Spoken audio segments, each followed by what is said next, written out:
அப்ப எங்க அப்பா சொல்லுவார், பரம்பரை சொத்தை உட்காந்து சாப்பிடுறோம் பிள்ளை இல்லடா, சொந்த கால உழைச்சு சம்பாதிக்கணும். சம்பாதிக்க கூட பெருசு இல்ல, 4 பேர் பேச முடியாது.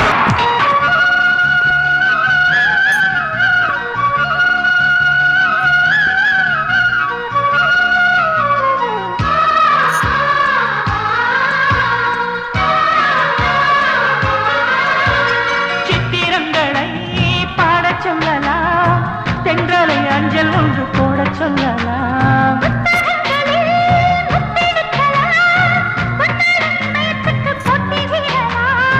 பூமிக்கு பொட்டு வைத்து பார்க்கலாம் பார்க்கலாம், பூவுக்கும் ஆடை தைத்து போடலாம்.